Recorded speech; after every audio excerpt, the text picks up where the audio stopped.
الرجیم بسم اللہ الرحمن الرحیم الحمد للہ الذی انزل علی عبده الکتاب ولم یجعل له عوجا قیما لینذر بأسا شدیدا من لدنه ویبشر المؤمنین الذین یعملون الصالحات ان لهم اجرا حسنا۔ تمام تعریفیں اللہ کی ہیں جس نے اپنے بندے پر کتاب نازل کی اور اس میں کسی قسم کی کوئی خامی نہیں رکھی۔ ایک سیدھی کتاب جو اس نے اس لیے نازل کی ہے کہ لوگوں کو اپنی طرف سے ایک سخت عذاب سے آگاہ کر دے، اور جو مومن نیک عمل کرتے ہیں ان کو خوشخبری دے کہ ان کو بہترین اجر ملنے والا ہے۔ الحمدللہ سورہ کہف کا آغاز ہو رہا ہے۔ اس سے پہلے سورہ بنی اسرائیل کا خاتمہ اللہ تعالیٰ کی حمد، اللہ تعالیٰ کی تعریف، اللہ تعالیٰ کی کبریائی سے ہوا تھا۔ سورہ کہف کا آغاز بھی اللہ تعالیٰ کی تعریف سے ہو رہا ہے۔ یہ سورہ شریفہ مکے میں نازل ہوئی، جیسا کہ پہلے کئی بار عرض کیا جا چکا ہے کہ قرآن کے اندر تقریباً 88 سورتیں مکے میں نازل ہوئی ہیں اور 26 سورتیں مدینے میں نازل ہوئی ہیں۔ مکے میں نازل ہونے والی سورتوں کو مکی کہا جاتا ہے اور مدینے میں نازل ہونے والی سورتوں کو مدنی کہا جاتا ہے۔ اور اس سورت کے اندر 110 آیات ہیں، 12 رکوع ہیں۔ 110 آیات ہیں اور 12 رکوع ہیں۔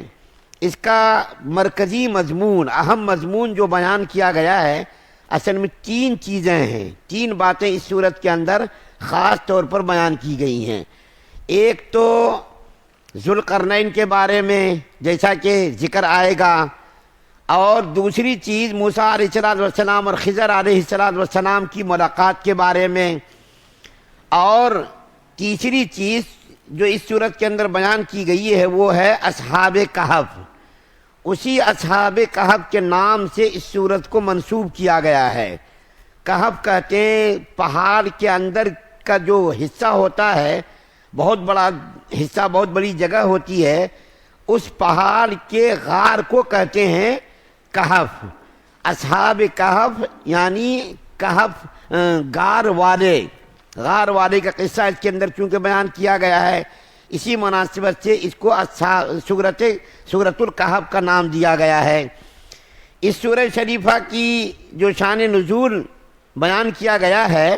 وہ شان نزول میں بیان کرتا ہوں۔ وہ شان نزول یہ بیان کیا گیا ہے، یعنی اس سورہ شریفہ کے نزول کی وجہ کیا ہوئی۔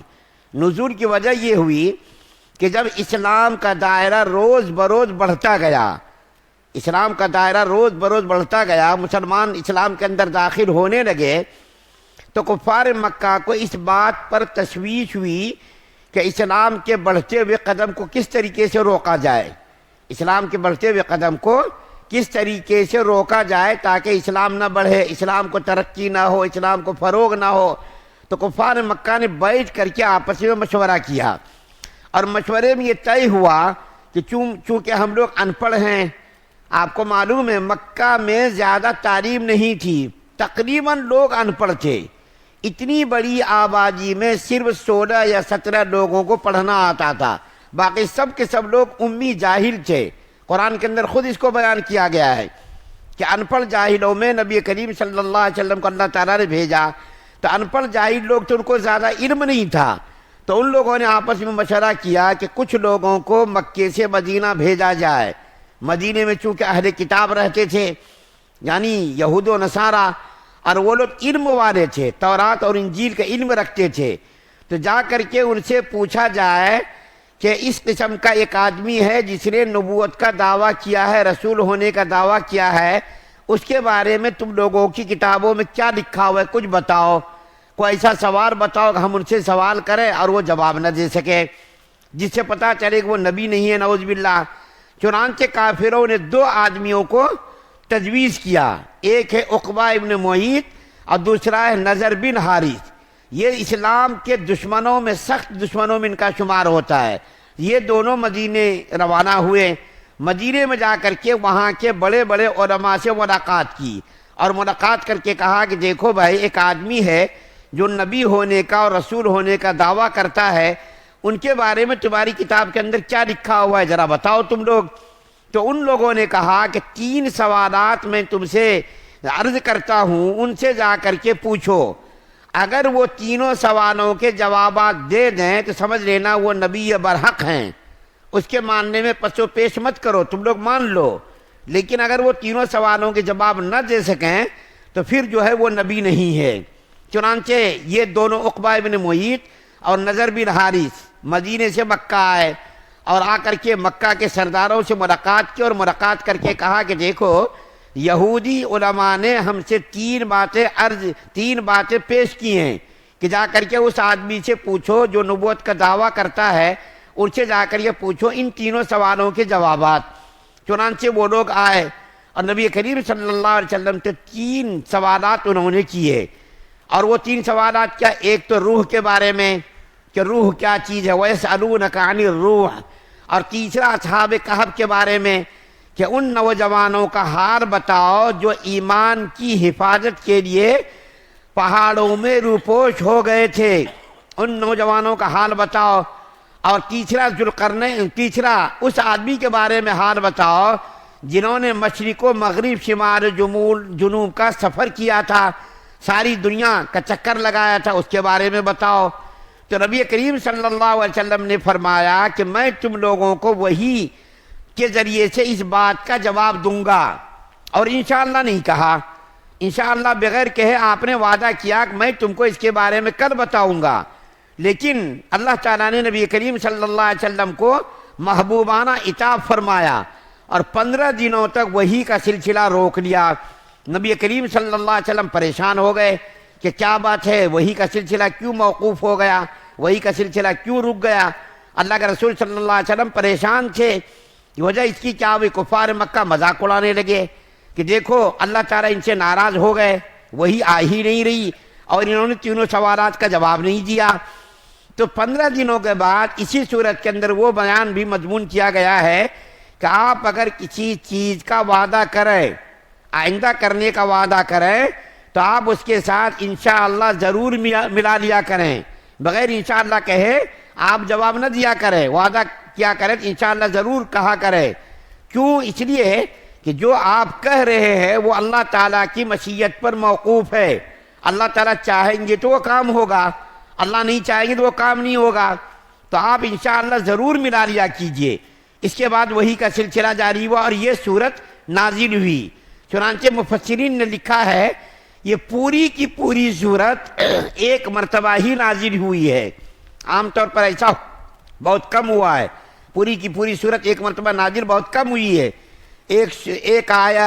آیت کا ٹکڑا یا چند آیات، لیکن اس صورت کی فضیلت بیان کی گئی ہے۔ پوری کی پوری صورت ایک ہی مرتبہ نازل ہوئی، اور جب یہ صورت نازل ہوئی ہے تو 70,000 فرشتے اس کے ساتھ نازل ہوئے، 70,000 فرشتے، اور اس کے اندر تینوں سوالوں کا جواب دیا گیا ہے۔ 2 سوال کا اس میں جواب دیا اور ایک سوال کا جواب سورہ بنی اسرائیل میں دیا گیا ہے۔ ذوالقرنین کے بارے میں بھی آگے آئے گا، اصحاب کہف کا سلسلہ بھی دوسرے رکوع سے شروع ہوگا، اور روح کے بارے میں سورہ بنی اسرائیل میں بیان کیا گیا تھا تفصیل سے۔ تو کفار مکہ نے 3 سوالات کیے تھے، اور تینوں سوالات کے جواب میں ایک تو جواب دیا گیا سورہ بنی اسرائیل کے اندر، اور 2 سوالوں کے جواب اس سورت کے اندر دیا گیا۔ اس سورت کی تلاوت کی بڑی فضیلت بیان کی گئی ہے۔ چنانچہ روایتوں میں آتا ہے نبی کریم صلی اللہ علیہ وسلم نے ارشاد فرمایا جو آدمی اس سورت کی 10 ابتدائی آیات یاد کر لے دجال کے فتنوں سے وہ آدمی محفوظ رہے گا۔ اور آپ کو معلوم ہے دجال کا فتنہ کتنا بڑا فتنہ ہوگا، جس کے بارے میں نبی کریم صلی اللہ علیہ وسلم نے اپنی امت کو خبردار کیا کہ دجال کا فتنہ اتنا بڑا فتنہ ہوگا کہ جب سے دنیا بنی ہے اب تک اور اب سے لے کر قیامت تک اتنا بڑا فتنہ ظہور میں نہیں آئے گا، نہ آیا ہے نہ آئے گا، اتنا خطرناک دجال کا فتنہ ہوگا۔ اللہ کے رسول صلی اللہ علیہ وسلم نے اتنی بڑی بشارت امت کو سنائی کہ جو آدمی اس سورت کی 10 ابتدائی آیات یاد کر لے تو اس کو جو ہے دجال کے فتنوں کا کوئی سامنا کرنا نہیں پڑے گا، دجال کے فتنوں سے محفوظ رہے گا۔ اور ایک روایت میں آتا ہے جو اس سورہ کی آخری 10 آیات، ابتدائی 10 آیات اور آخری 10 آیات یاد کر لے وہ دجال کے فتنوں سے محفوظ رہے گا۔ اور ایک روایت بیان کی گئی ہے، نبی کریم صلی اللہ علیہ وسلم نے ارشاد فرمایا جو آدمی اس سورت کو یا اس سورت کی ابتدائی آیات کو آخری آیات کو جمعے کے روز تلاوت کرے، اس سورت کی ابتدائی 10 آیات اور آخری کی آیات تلاوت کرے گا، دجال کے فتنوں سے اللہ تعالیٰ اس کو محفوظ رکھیں گے، دجال سے اس کو کوئی نقصان نہیں پہنچے گا۔ اتنا بڑا فتنہ ہوگا جس سے بچنا مشکل ہوگا، لیکن اللہ تعالیٰ جس کی حفاظت کریں گے وہ بچے گا۔ اس سے بچنے کی تدبیر بتائی گئی کہ جو آدمی اس سورت کی ابتدائی 10 آیات اور آخری 10 آیات، یوں تو پوری سورہ پڑھنا ہے لیکن کم سے کم نبی کریم صلی اللہ علیہ وسلم نے اپنی امت کو معلوم ہے ہماری امت کتنی کمزور ہے، ہماری امت عمل کرنے میں کمزور ہے، تو نبی کریم صلی اللہ علیہ وسلم نے اپنی امت کو فراموش نہیں کیا بلکہ اپنی امت کو دجال سے فتنوں سے بچنے کے لیے کم سے کم فرمایا 10 ابتدائی آیات اور 10 آخری آیات۔ کتنی دیر لگتی ہے؟ مشکل سے 2 منٹ کا وقفہ لگے گا۔ اگر کوئی آدمی ہر جمعے کو پابندی کے ساتھ اس سورت کی ابتدائی 10 آیات کو پڑھ لے، آخری 10 آیات کو پڑھ لے، تو دجال کے فتنوں سے، دجال کے فتنے سے بچنا مطلب ایمان کی حفاظت کی گارنٹی دی جا رہی ہے کہ دجال سے کوئی نقصان نہیں پہنچے گا۔ اور نبی کریم صلی اللہ علیہ وسلم نے فرمایا جو اس سورت کو پوری سورت پڑھے گا، جیسا کہ بعض لوگوں کا معمول ہے پوری سورت پڑھتے وہ جمعے کے دن، بہت سارے لوگوں کا معمول ہے پوری سورت پڑھنے کا معمول ہے، نبی کریم صلی اللہ علیہ وسلم نے فرمایا کہ جو آدمی اس پوری سورت کو جمعے کے دن پڑھے گا اس کے قدموں سے لے کر آسمان تک ایک نور کی لکیر کھینچ دی جائے گی اور اس کے تمام ہفتے کے گناہ،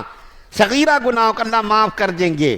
اور 1 ہفتے تک اللہ تعالیٰ اس کی جان کی، مال کی، عزت و آبرو کی حفاظت کی ذمہ داری اللہ تعالیٰ لیں گے۔ کتنی بڑی فضیلت ہے بتائیے اس سورت کی۔ تو اس سورت کے بہت سارے فضائل بیان کیے گئے ہیں، جن میں سے میں نے کچھ آپ کے سامنے بیان کیے کہ 70,000 فرشتے اس سورت کے نزول کے وقت نازل ہوئے، ایک ہی مرتبہ یہ سورت نازل ہوئی، اور اس کے اندر یاجوج ماجوج کا بھی ذکر کیا گیا ہے، اور آگے دجال کے ذکر آخری میں دجال کا بھی ذکر آئے گا۔ دجال کا صراحتاً ذکر تو نہیں ہے لیکن اس کے اندر چونکہ قیامت کا ذکر کیا گیا تو قیامت کے بارے میں دجال کا بھی ذکر آئے گا۔